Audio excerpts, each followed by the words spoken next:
Salut tout le monde, on est parti aujourd'hui pour le 1378e épisode de l'After Zap Image. On va débuter les amis avec une information qui concerne Neymar. C'était il y a 5 ans, jour pour jour, le Paris Saint-Germain réalisait le plus gros transfert de l'histoire du football et encore à l'heure d'aujourd'hui, c'est toujours le plus gros transfert de l'histoire du football. Il y a 5 ans, Neymar arrivait du côté de Paris en provenance de Barcelone contre 222 millions d'euros. On va poursuivre les amis avec le résultat de l'AS Monaco qui jouait donc hier son premier tour de barrage qualificatif à la Ligue des Champions. Match aller hier pour les Monégasques qui affrontaient le PSV à Eindhoven.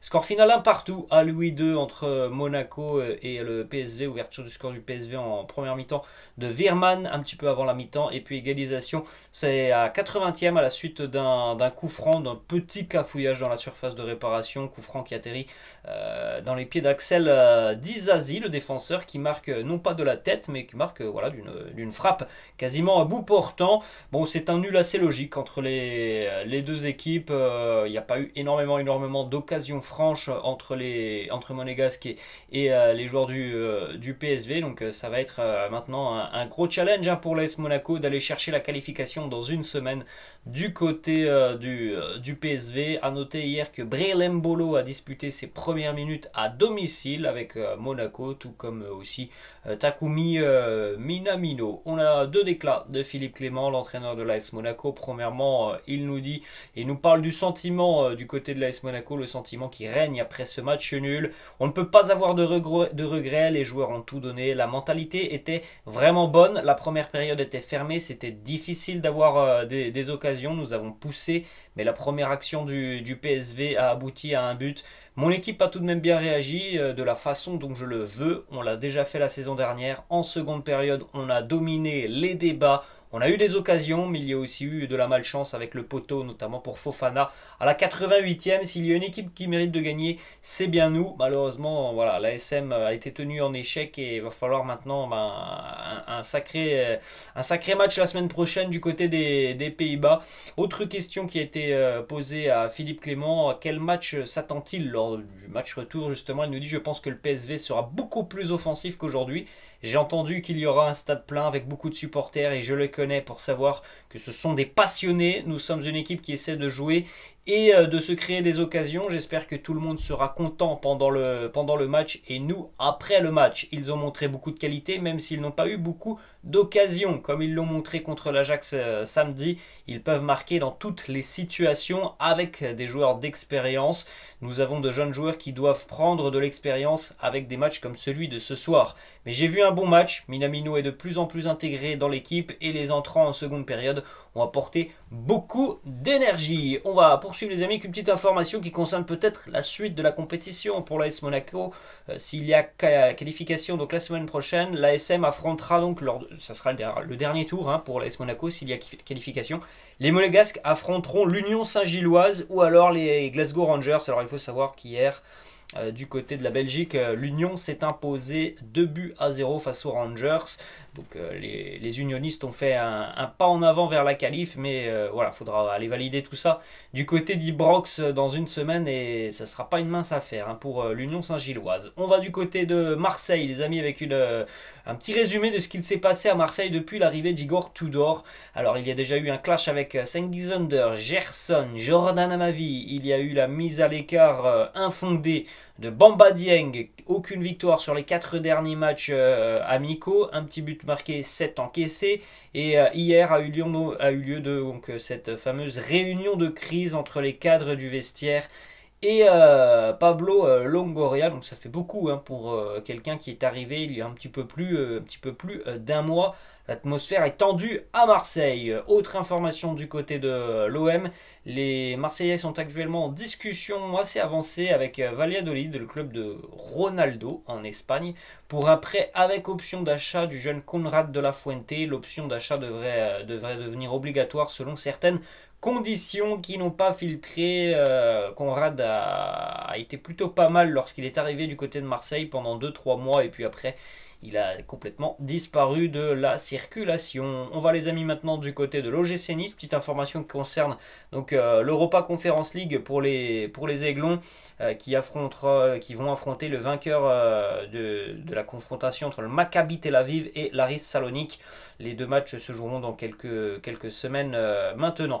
Ensuite direction Paris avec cette fois-ci le quotidien L'Équipe qui nous annonce l'arrivée de Renato Sanchez au Paris Saint-Germain hier soir aux alentours de minuit. Le quotidien L'Équipe a annoncé un accord entre le PSG et Lille pour le transfert de Renato Sanchez. Il n'y aura pas de prêt avec option d'achat. Ça sera un transfert sec.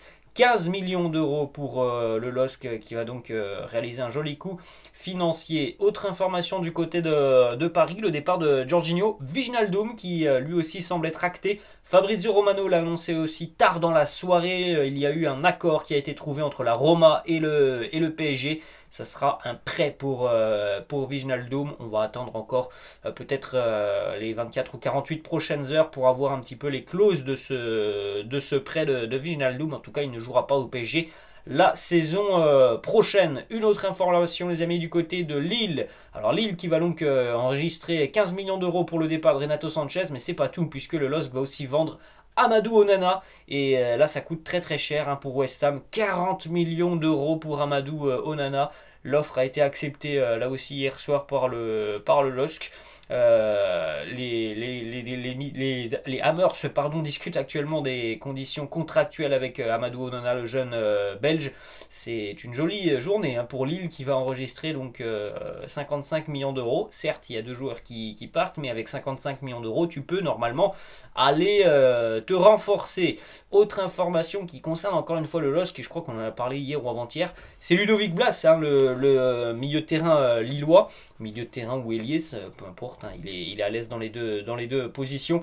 Eh bien, le président nantais Valdemar Kita a fixé le prix de Ludovic Blas. Ça sera 20 millions d'euros si Lille est vraiment intéressée. Bon, il y a quelques jours, on discutait de 15 millions d'euros. Donc, c'est tout de même une offre assez importante. 20 millions d'euros pour aller chercher Ludovic Blas. On va terminer notre petite page du côté de la France en Ligue 2 avec une information qui concerne les Girondins de Bordeaux. Puisque hier, la DNCG a encadré la masse salariale des Girondins de Bordeaux. Donc, c'est-à-dire que Bordeaux est en Ligue 2. C'est déjà une très bonne nouvelle, mais Bordeaux ne va pas pouvoir se renforcer comme le club le souhaiterait pour la Ligue 2. Donc, voilà, peut-être que les Girondins vont avoir tout de même des difficultés cette année en Ligue 2. L'effectif est tout de même assez limité pour jouer la montée. Ensuite, les amis, on va du côté de l'Angleterre. Déjà une bonne nouvelle du côté des Reds de Liverpool, puisque Diogo Jota continue l'aventure avec les Reds. Prolongation de contrat pour l'ailier portugais. Diogo Jota continue jusqu'en 2027 avec les Reds de Liverpool. Ensuite, on va à Manchester United, où Alex Telles, le latéral brésilien de Manchester United, devrait être prêté du côté du FC Séville. Il est en difficulté depuis qu'il est arrivé à Manchester United. C'est un joueur qui était très régulièrement décisif au FC Porto au Portugal. Il n'a quasiment jamais été décisif en PL avec Manchester. La marche était beaucoup trop haute pour Alex Telles du côté des Red Devils. Ensuite, on va à Manchester City. Là aussi, c'est une prolongation de contrat importante pour le jeune Phil Foden. Pour le moment, on n'a pas encore la durée, mais tout ce que l'on sait, c'est que Phil Foden va signer un nouveau contrat à long terme avec Manchester City. Donc va y avoir certainement une très longue prolongation de contrat pour Phil Foden. Ensuite, Fabrizio Romano qui annonce que Chelsea et Marc Cucurella, le latéral de Brighton qui est suivi normalement par Manchester City, eh bien, il ne devrait pas atterrir à City puisque City ne veut pas répondre aux demandes de Brighton de 60 millions d'euros. Donc Cucurella devrait s'engager avec Chelsea. Et il y a des discussions actuellement entre les Blues de Chelsea et Brighton sur l'indemnité de transfert. Autre information, c'est une arrivée du côté des Blues de Chelsea. C'est un jeune gardien, Gabriel Slonina. Il arrive en provenance de Chicago en Major League Soccer. Il a 18 ans, il me semble, Gabriel Slonina, et il s'engage contre 18 millions d'euros avec Chelsea. Très, très jeune gardien, mais qui a déjà des aptitudes assez incroyables, je crois, en plus de ça, qui mesure quasiment 2 mètres. Le jeune Slonina, à l'âge de 18 ans, il a déjà des facultés assez incroyables, hein. Très très grand, très agile, il va très vite au sol, il est très bon en ce qui concerne tout ce qui est réflexe. Donc à 18 ans, c'est un gardien qui est très prometteur. On est toujours du côté de Chelsea, les amis, ça concerne Wesley Fofana, puisque malgré le fait que Leicester demande 95, voilà, 90 millions de livres pour Wesley Fofana, le joueur lui fait pression sur son club pour quitter les Foxes. Wesley Fofana veut donc aller voir un petit peu plus haut, pourquoi pas du côté de Chelsea, qui semble être très intéressé. D'ailleurs, hier, le défenseur français a d'ores et déjà retiré de sa bio Instagram le fameux joueur de Leicester. Il l'a retiré, peut-être pour essayer de forcer son départ du côté de Chelsea, mais ça va coûter très très cher. Ensuite, on continue, les amis, du côté de Manchester United avec une petite information qui concerne Cristiano Ronaldo et Harry Maguire, qui ont été les joueurs de PL à avoir reçu le plus d'insultes sur Twitter lors de la première partie de saison 2021-2022. D'ailleurs, on retrouve souvent des joueurs de Manchester United, hein, donc et c'est aussi peut-être parce qu'il y a une grosse fanbase de Manchester United sur les réseaux sociaux, mais voilà, ça montre aussi à quel point les supporters peuvent être débiles. On continue, les amis, du côté de l'Espagne. Une petite information importante qui concerne Eduardo Camavinga, qui a eu une longue conversation avec Carlo Ancelotti lors de la tournée de pré-saison aux États-Unis, et le Français a été informé qu'il aurait beaucoup plus de minutes au cours de la saison à venir dans sa position naturelle, et que voilà, s'il continue à performer, évidemment qu'il va chambouler un petit peu le milieu de terrain madrilène, et qu'il pourrait devenir un titulaire indiscutable du côté de Madrid. Donc on attend une grande saison et une grosse saison pour Eduardo Camavinga. On poursuit avec une information qui concerne Memphis, qui négocie actuellement avec le Barça pour une rupture de contrat. Le Néerlandais est prêt à partir seulement s'il rejoint un top club. Alors ce que l'on sait, c'est que la Juventus à l'heure actuelle est très intéressée. La Juventus serait même l'équipe la plus à même d'accueillir Memphis Depay. On continue toujours du côté de Barcelone avec un départ d'un jeune de la Masia, jeune pépite du Barça, Riqui Puig, qui n'a jamais convaincu malheureusement au plus haut niveau. Alors ça ne veut pas dire que le joueur est mauvais, hein, loin de là. Mais en tout cas, Riqui Puig va quitter le FC Barcelone, mais il va s'engager dans un championnat auquel on ne voit que très rarement des joueurs arriver à cet âge-là, hein. À 22 ans, c'est tout de même très rare d'aller s'engager du côté de la Major League Soccer. Riqui Puig va s'engager avec le LA Galaxy. On continue, les amis, avec cette petite image. Hier, Robert Lewandowski était de retour à Munich pour faire ses adieux au club, pour faire ses adieux à ses anciens coéquipiers. Voilà, petite accolade notamment par exemple avec Leroy Sané. Oliver Kahn nous parle de ce petit retour donc hier de Lewandowski. Il nous dit c'était bon de revoir Robert dans mon bureau. On a parlé de beaucoup de choses.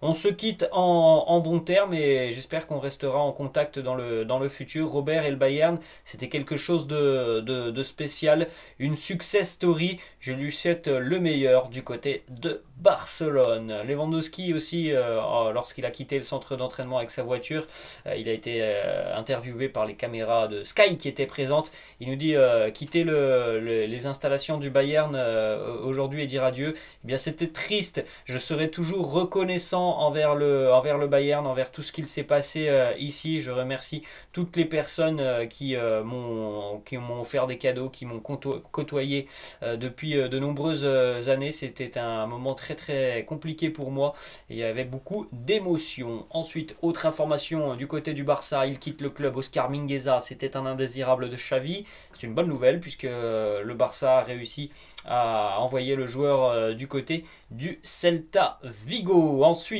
on va, les amis, du côté de l'Italie, une information qui concerne Paul Pogba, et c'est une bonne nouvelle pour Paul Pogba, puisqu'on a craint tout de même que Paul soit éloigné des terrains pendant 4, 5 ou 6 mois. Ça sera beaucoup moins long que ça. normalement, les amis. Paul Pogba devrait être absent 5 semaines, donc on peut s'attendre à avoir un retour de la pioche peut-être dans le courant du mois de septembre. Donc il n'est pas non plus écarté de voir Paul Pogba disputer le mondial en fin d'année avec l'équipe de France. Autre information en Italie du côté de l'AC Milan, l'arrivée de Charles de Ketteler, milieu de terrain international belge, un profil très intelligent, Charles de Ketteler sur le terrain, très à l'aise techniquement, très bonne vision du jeu. Il arrive contre 36 millions d'euros en provenance du Club Bruges. Ensuite, on a une déclaration de Alphonso Davies qui va donc participer au mondial en fin d'année avec le Canada. Et il a décidé de reverser toutes ses primes à des organismes de bienfaisance. Il nous dit le Canada nous a accueillis, moi et ma famille, et nous a donné l'occasion de vivre une vie meilleure. C'est un grand honneur de jouer pour le Canada.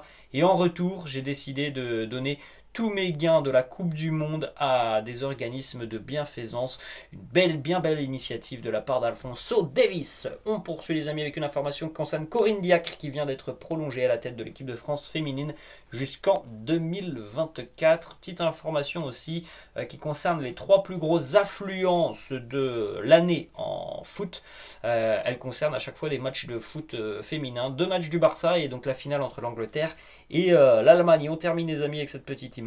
Luis Suarez a rejoué cette nuit avec le national de Montevideo. Vous le voyez sur cette image. C'était lors d'une rencontre de Copa Sudamericana. Voilà les amis, la fin de cette vidéo. J'espère que ça vous a plu. N'hésitez pas, comme d'habitude, à lâcher un petit pouce bleu. Je vous laisse les amis et je vous dis à demain. Ciao!